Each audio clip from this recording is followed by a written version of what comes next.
The residents of the village of Avernon are just settling into their daily routines when the first quiet rumble disturbs the morning.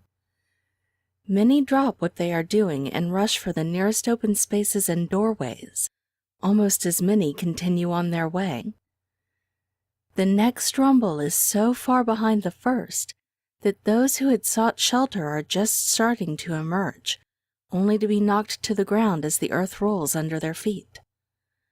The sound of glass shattering and metal twisting are soon drowned out by the nearly deafening roar of a row of townhouses that have been under construction collapsing in on themselves. For a few heartbeats, the entire town freezes. And then those in the immediate area run to help the construction crew who have been working on those very buildings clear the area, the site manager calling out to locate all of her people as they go. The mayor, watching the scene with that same growing dread he's been feeling with increasing frequency, calls his assistant. Get the mage. Minerva Watts sits at her work table, looking out over the floor of the greenhouse. She hasn't been home from the academy more than a month, but she is already starting to regret it. Everything seems so much easier back in school. That said, establishing her work gardens should be going far more smoothly. She makes notes on the sketch of the current plan, and then works between those notes and a fresh sketch. It isn't like she's asking a bunch of hostile plants to get along, but a number of them aren't local and they aren't happy at having been transplanted. A minor rumbling nearly knocks her off her stool. She straightens herself and murmurs a small incantation as she walks around the raised beds she's constructed to fit inside the tiny greenhouse. It isn't just that the plants are struggling to help each other. Many of them simply aren't growing, often dying with an impressive speed despite anything magical or otherwise Minerva might try. The next earthquake is large enough to knock Minerva face first into the raised bed that housed the more medicinal plants, and to shatter some of the greenhouse's windows. She pulls herself out of the bed, kneeling beside it, and surveys the damage, dejectedly fingering a delicate herb crushed by her weight. Realizing another quake might be incoming, she runs outside. Beyond the windows, the greenhouse seems to be intact.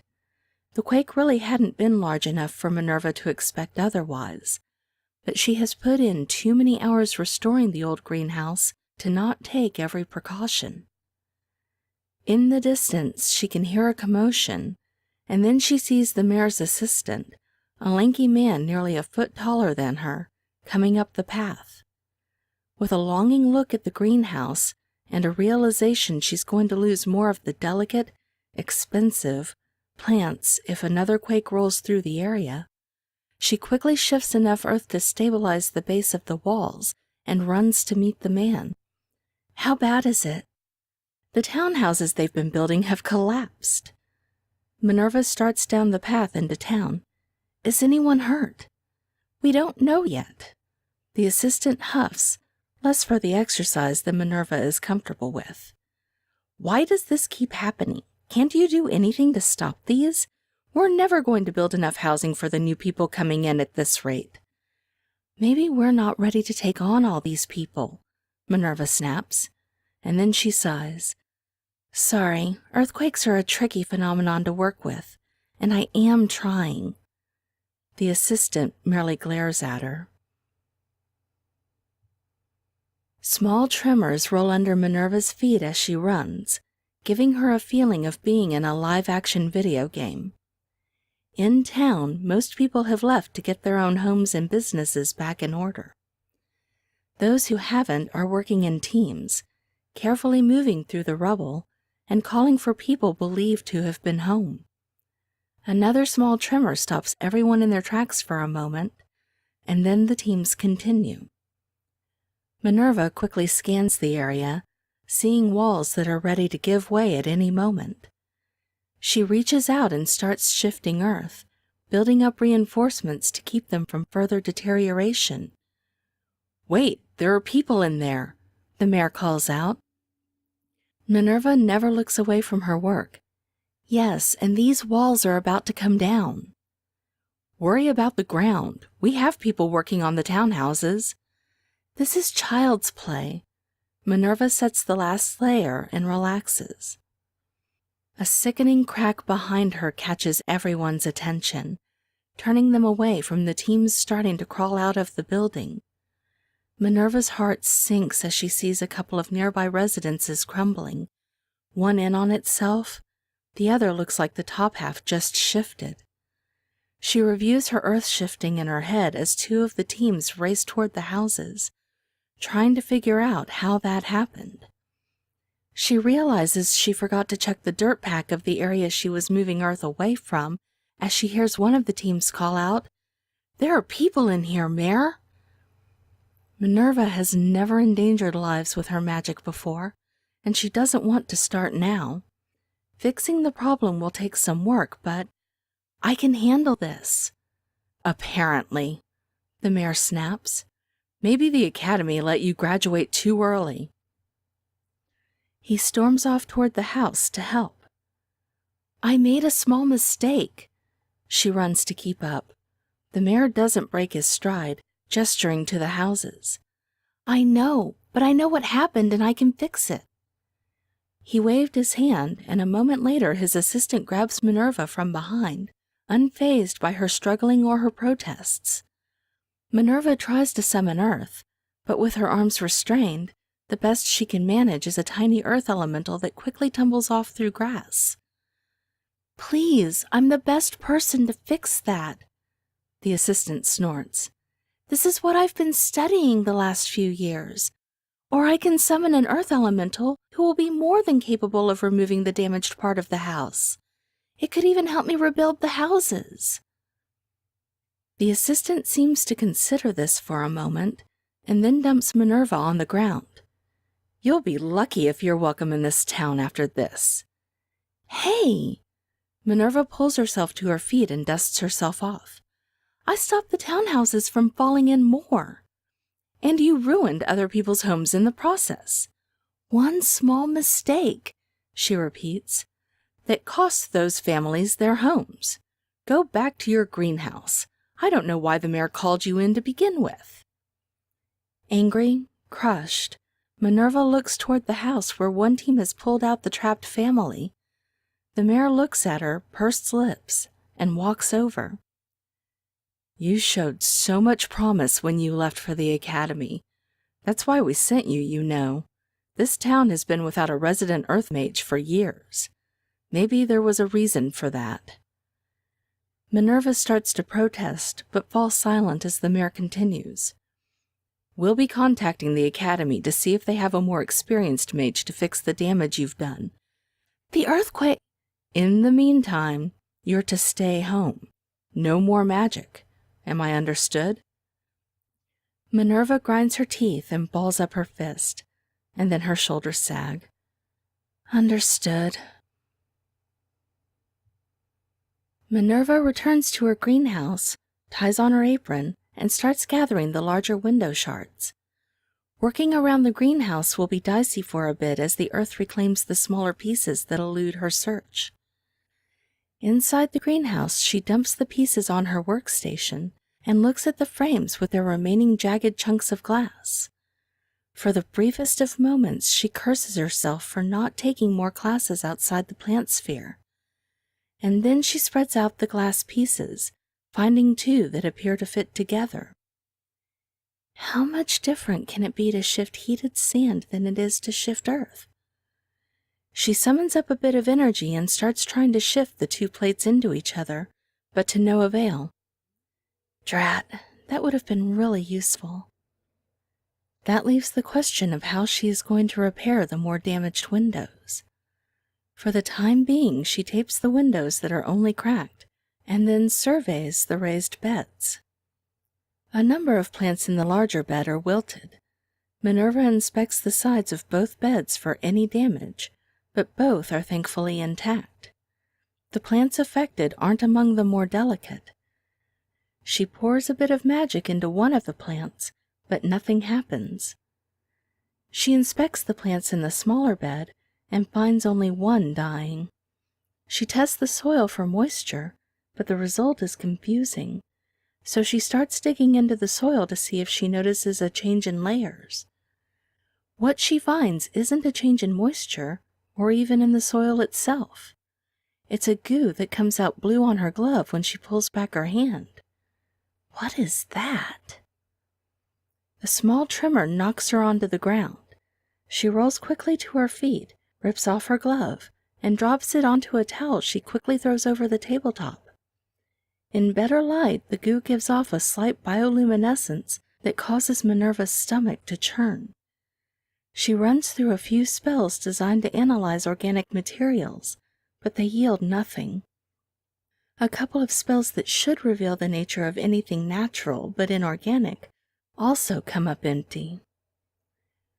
Minerva studies the goo more closely for several moments before a loud crash startles her. Another window pane, one of those she just taped, has shattered and fallen out. When she turns back to her workspace, the glove and towel are missing. She finds them on the floor next to the table, the towel half covering the glove.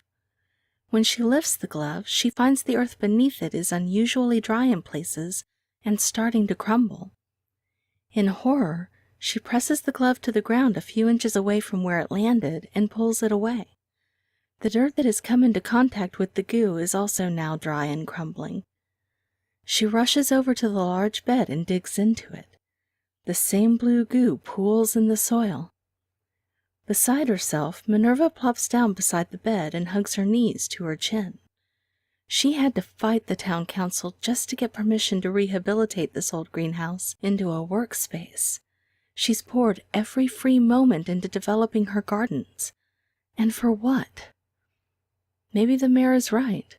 Maybe the academy released her too early. Or maybe they released her because they knew she was a poor excuse for an earth mage. They wouldn't have been wrong. She can't even control the earthquakes and tremors slowly ripping apart her town. She crawls to her knees and makes one last attempt to disperse the goo, but nothing happens. A handful of people are working to finish rebuilding the house shattered that morning when a loud rumble catches everyone's attention. Fearing another earthquake is imminent, residents run out of their homes and businesses. And then someone runs in from the edge of town. "The rocks are coming!" Those nearest the roads at the edge of town look out toward the cliffs and the rock field that run just east of the town. And indeed, some of the larger rocks are moving toward the city, set in motion by the tremors and rolling in awkward bumps and twists. They are moving slowly, but they are definitely headed down from the field. The townspeople begin to panic. There is nothing between the town and the rock field except the main road that leads past the town. No way to stop the rolling behemoths, or to stop any of the other rocks in the field from joining them. While some try to figure out how to stop, or at the very least deter the rocks from coming any closer, others debate calling the Earth Mage.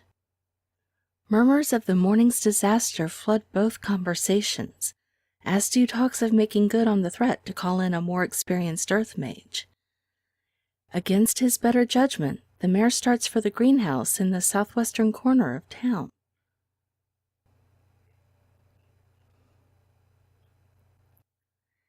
In her greenhouse, Minerva pulls on her spare pair of gloves and slowly starts to scoop as much of the goo as she can into jars from the shelves above her work table. Goo from the larger bed goes into one set of jars. Goo from the other goes into separate jars. Minerva doesn't really think it's going to matter, but she'd rather be safe than sorry. Even in a controlled observation space, the goo doesn't look particularly interesting or dangerous. She pulls a small bit from each jar and runs a series of experiments, magical and not, but nothing seems to make any difference. It doesn't respond to water, to any of the fertilizers she has been working with in the beds. The second makes her happy because it means she's not making things worse for her plants. Somehow she has to neutralize the goo and clear it from the soil. Neither of those are within her current skills, and she doesn't know that significantly advanced studies would have covered mysterious soil goo either. but she knows she has to do something. As she disposes of the goo she's been working with, she hears the loud rumble and, fearing another earthquake, runs outside. The mayor is striding up the path. Minerva. His tone is more warning than she feels is warranted, given that she hasn't left her greenhouse since the morning's disaster. The rocks from the field are rolling in on us. Can you do anything to stop them? I think so, she offers, his condescending tone stealing any hope of confidence from her voice. It should be fairly simple. With a piercing look that only withers her confidence more, he gestures back toward town, and Minerva follows him. Now she can hear the shouts as people try to figure out how to stop the rocks, and as they realize they just don't have time. Without a second thought, she brushes past the mare and breaks into a run, quickly reaching one of the arteries that leads to the main road. Some of the smaller rocks from the edge of the rock field are making their way toward the road with a speed that impresses her. She reaches out and tries to grind one of them into the ground, but it proves too large for her after the stressful day she's had.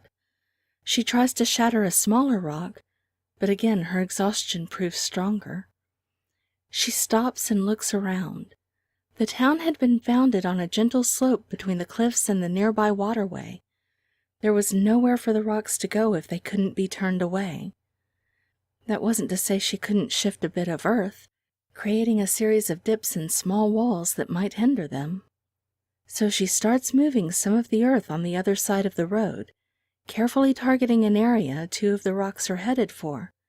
She pushes the earth out to either side of the trench she's digging, creating similar bumps on either side.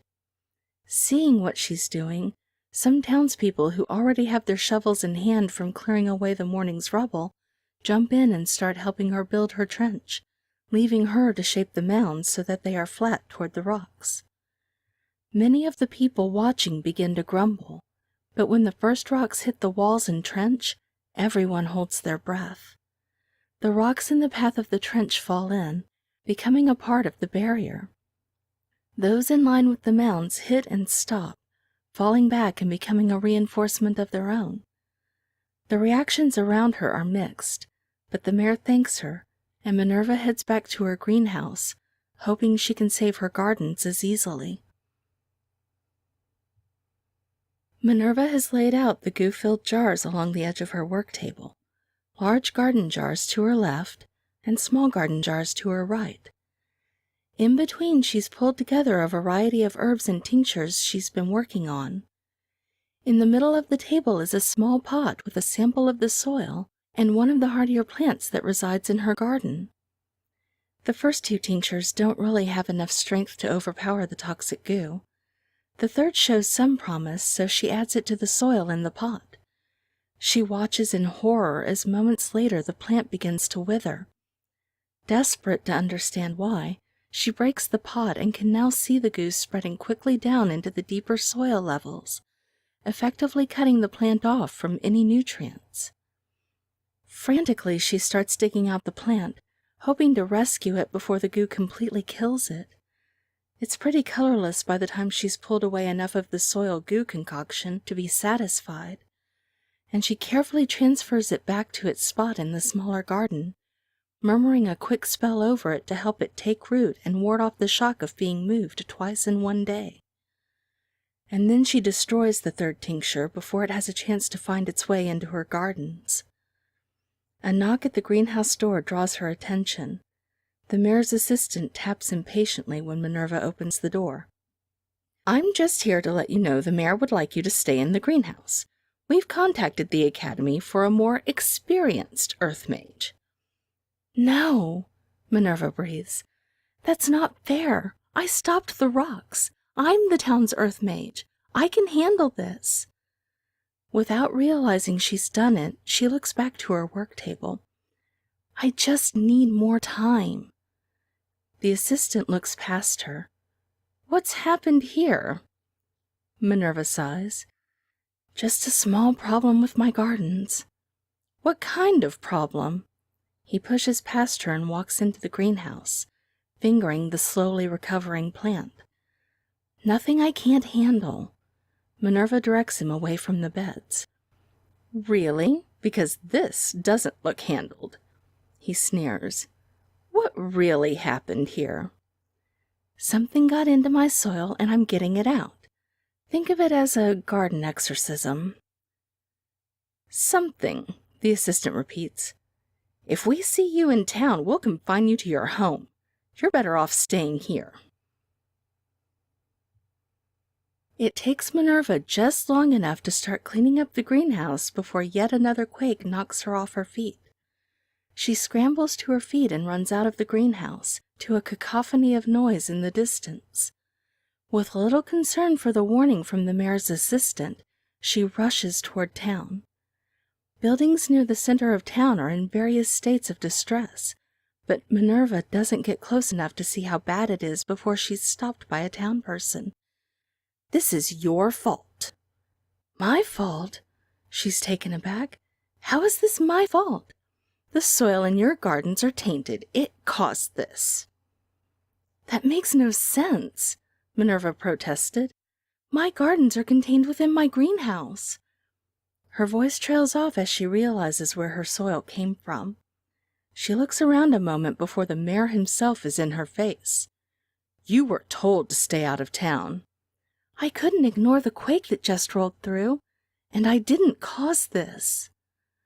The mayor doesn't listen, instead simply waving a hand.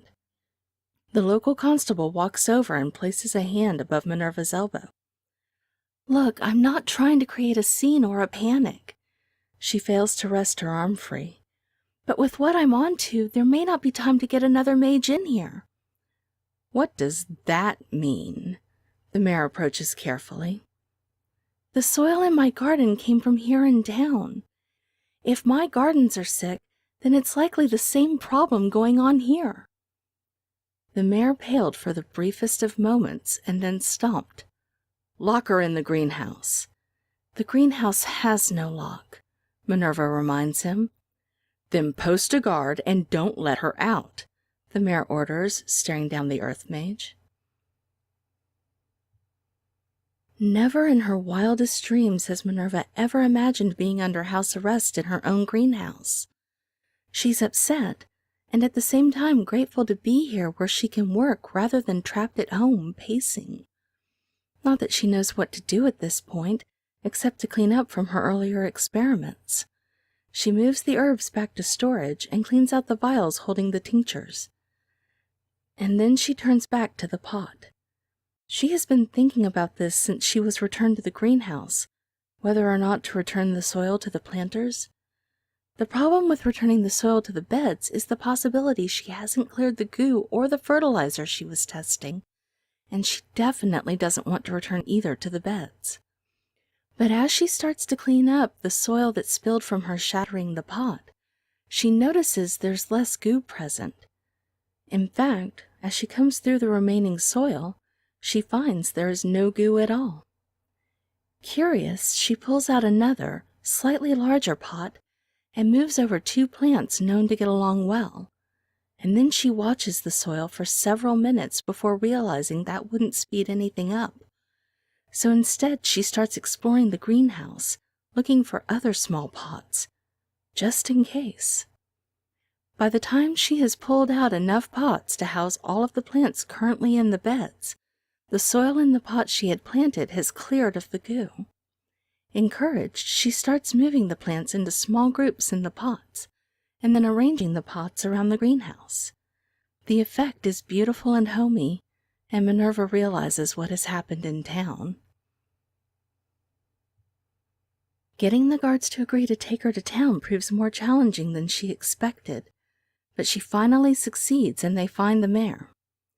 I think I know what's happening here. That's adorable, but a real mage will be here soon enough. We'll wait for their assessment. Are you really willing to wait a week, or do you want to hear how I fixed the problem in my greenhouse? The mayor's eyebrow raises. Have you really? Yes, and it's the same problem we have here in town. She shoves an open sketchbook across his desk. My planters were overcrowded, and the goo created itself out of the stress from having all those plants drawing on the soil.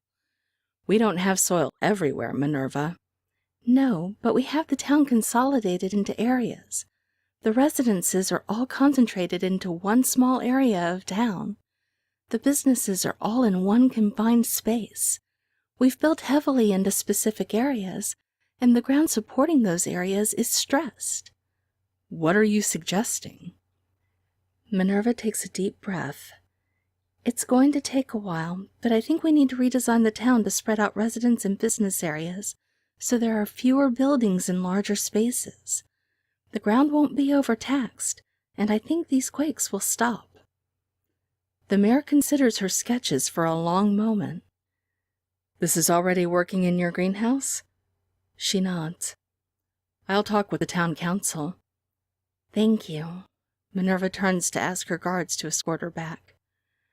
Minerva, the mayor stops her. You're free to go.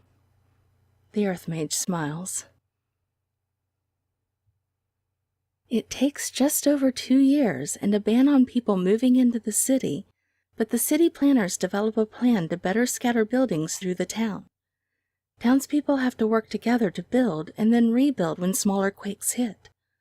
But in time, the tremors stop, and the town is able to get back to a normal routine.